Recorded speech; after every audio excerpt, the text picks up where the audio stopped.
Banyak pihak berharap para komisioner baru KPI bisa bertindak tegas terhadap poin-poin krusial yang menjadi concern publik selama ini. Namun tak sedikit pula yang ragu dengan kemampuan para pengawas baru siaran publik itu.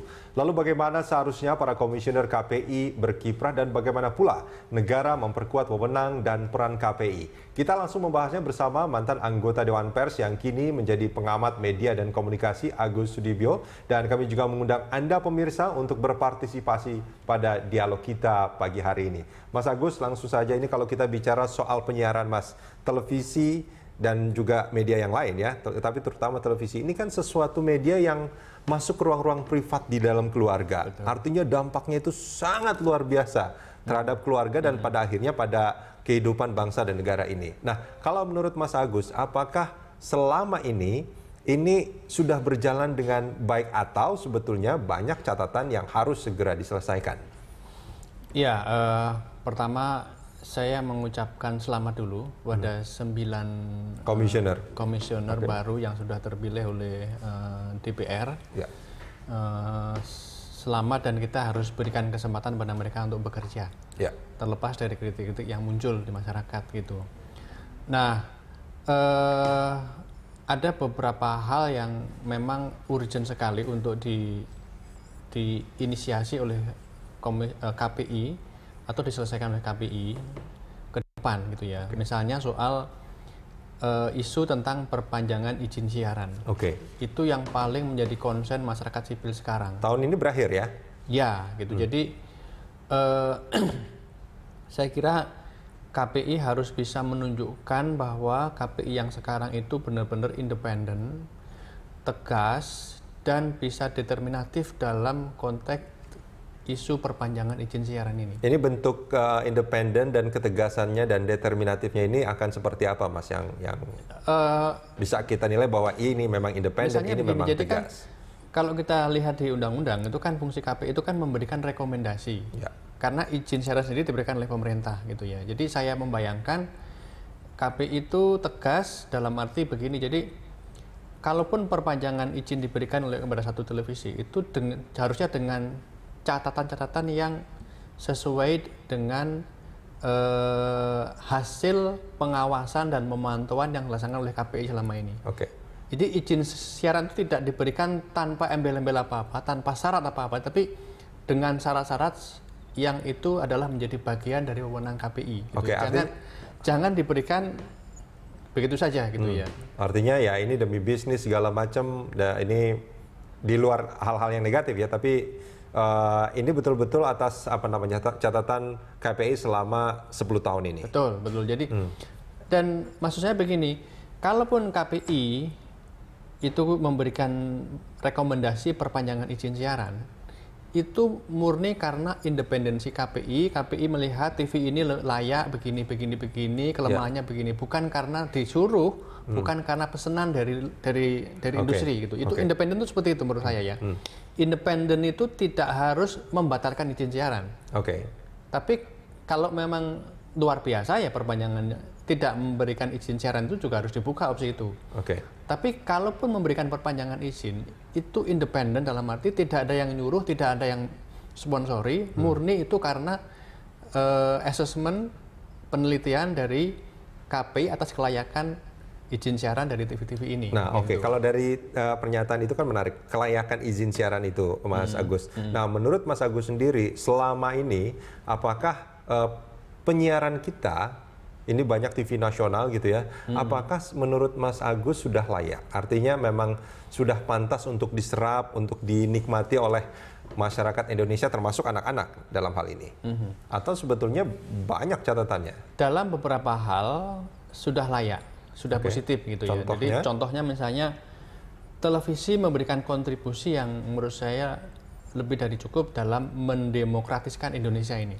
Melalui talkshow-talkshow seperti ini gitu ya. Dalam beberapa hal menurut saya sudah positif gitu ya. Tapi dalam beberapa hal yang lain memang masih negatif dan cenderung memprihatinkan. Misalnya saya kira sekarang bukan rahasia umum lagi, semua orang tahu ada TV-TV yang digunakan sebagai sarana politik oleh pemiliknya. Atau partai politik di mana pemilik itu berada di situ gitu. Itu kan isu yang clear sekali, semua orang Indonesia yang berpendidikan tahu itu, gitu. Misalnya begitu ya. Ya. Kemudian ada acara-acara televisi yang dianggap kurang mendidik, dianggap kurang memenuhi asas kepatutan dan kepantasan ruang publik, Ya.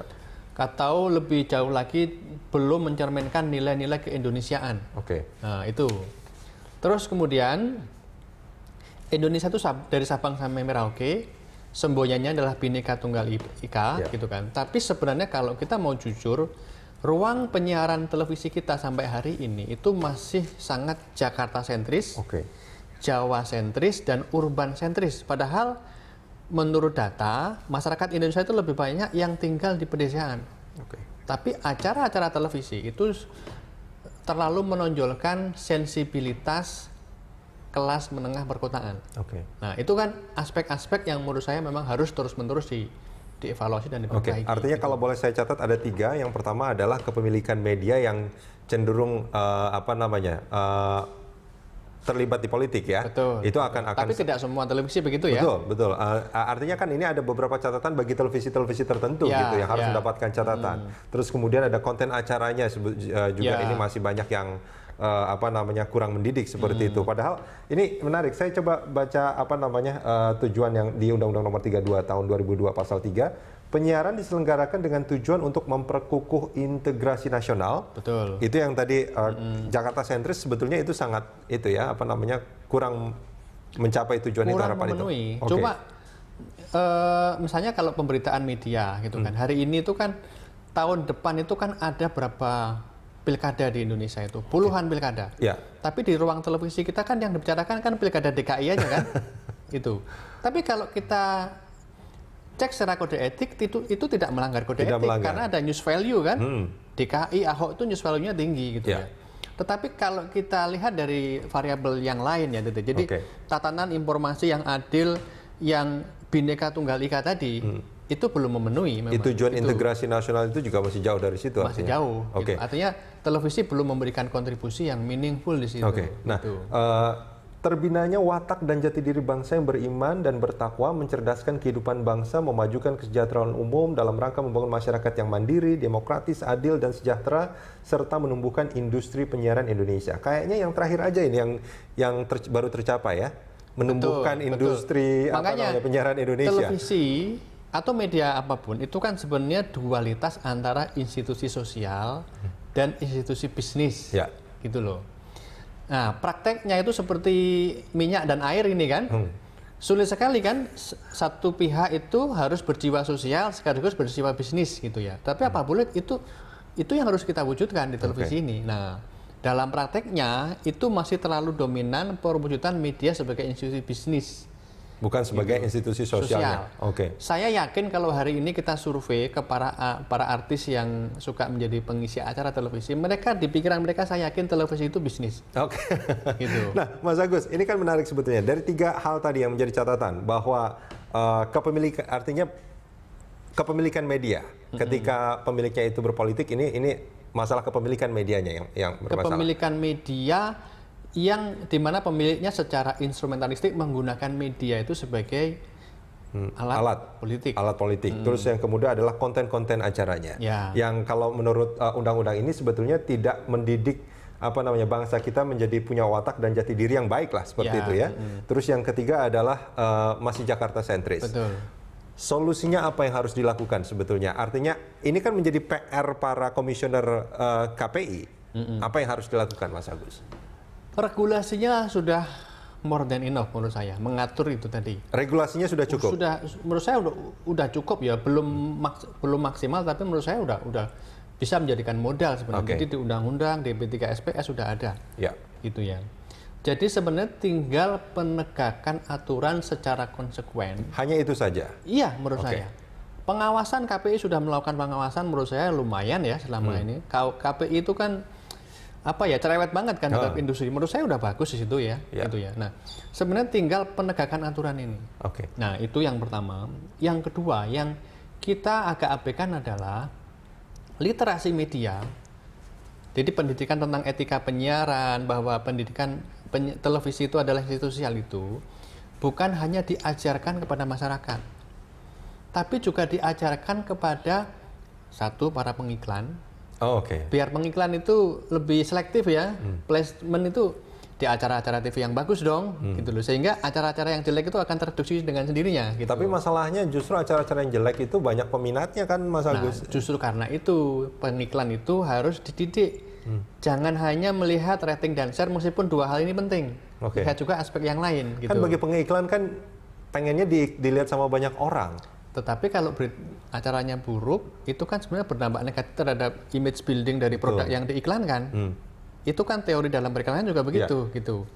Nah, yang kedua juga harus dididik itu menurut saya adalah para pengisi acara di televisi, artis, narasumber, macam-macam. Jadi mereka juga harus dididik tentang etika penyiaran sehingga mereka tahu kalau mereka muncul di ruang televisi seperti ini, itu cara pakaiannya harus bagaimana, cara bertuturnya bagaimana. Jangan sampai kalau di talk show itu kan biasanya kan talk show ini ruang publik tapi konflik kan, ribut misalnya seperti itu. Jadi menurut saya penegakan peraturan dengan tegas, gitu kan, pengawasan secara masif dan intensif, dan kemudian juga pendidikan.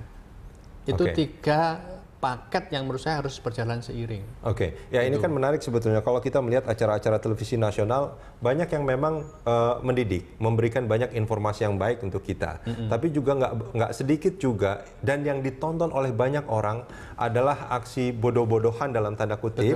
Dan itu dianggap lucu dan setiap orang jadi menganggap bahwa itu adalah siaran yang menarik sebetulnya. Ya, siaran yang banyak ditonton oleh masyarakat, tetapi sebenarnya itu yang banyak ditonton itu belum tentu sama dengan yang dibutuhkan oleh penonton. Itu dua hal yang berbeda sebenarnya. Cuma selama ini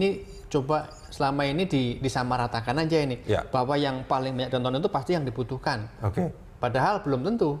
Jadi harus ada afirmasi di situ terhadap kebutuhan masyarakat ini. Dan itu yang belum terjadi ya. Artinya masih ada paradigma yang salah sebetulnya. Bahwa yang ditonton itu yang dibutuhkan. Padahal yang dibutuhkan belum tentu yang mereka tonton. Nah, itu menurut saya harus dikembalikan kepada status ontologis dari media penyiaran. Yaitu dia itu pertama-tama adalah institusi sosial. Bukan institusi bisnis. Juga institusi bisnis. Artinya yang pertama itu dia sebagai institusi sosial dulu, bukan institusi bisnis yang dikedepankan. Betul. Kalau kita baca undang-undang pers, undang-undang penyiaran itu begitu. Pertama-tama adalah institusi sosial untuk mendidik, menyadarkan masyarakat, tetapi dia juga bisa berfungsi sebagai institusi bisnis. Mas Agus, kita jeda sebentar. Kita akan lanjutkan ini di segmen berikut nanti.